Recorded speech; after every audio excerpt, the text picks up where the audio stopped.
You will be pleased to hear that I've been asked to speak for no longer than 3 minutes.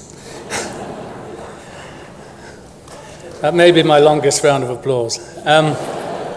Obviously, the first thing I'd like to say is what a great honor it is to come here and be presented with this honorary doctorate, and to thank Professor Julie Sanders for her wonderful oration, which was, to my ears at least, Ciceronian and hard for me to live up to. Nottingham has long been associated with writers. Lord Byron was born in Nottingham. D.H. Lawrence was born in Nottingham. Alan Sillitoe was born in Nottingham. And I was born in Nottingham. So there's been a gradual increase in quality over several centuries. And of course, I must also say congratulations to all of you. A terrifically memorable day and a wonderful day, wonderfully organized. It's so long ago since I received my degree that Margaret Thatcher wasn't even Prime Minister. She was actually leader of the opposition, and she came to my university when I was there and said to a friend of mine who was reading history, and she asked him what he was reading. He said history. She said, "What luxury," she said, with a slightly disdainful look on her face.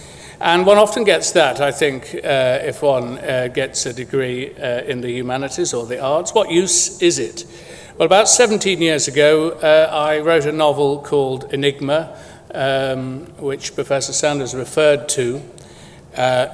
It was set in Bletchley Park with the code breakers, whose work certainly shortened the Second World War and may indeed have been the difference for this country between victory and defeat. And of course, one thinks of Bletchley Park and Enigma, one thinks of the great mathematicians, Alan Turing and Gordon Welchman, and they built the machines. But the people that had the inspired ideas to put the theories into the machines were overwhelmingly arts degree holders. They were historians like Asa Briggs and Harry Hinsley.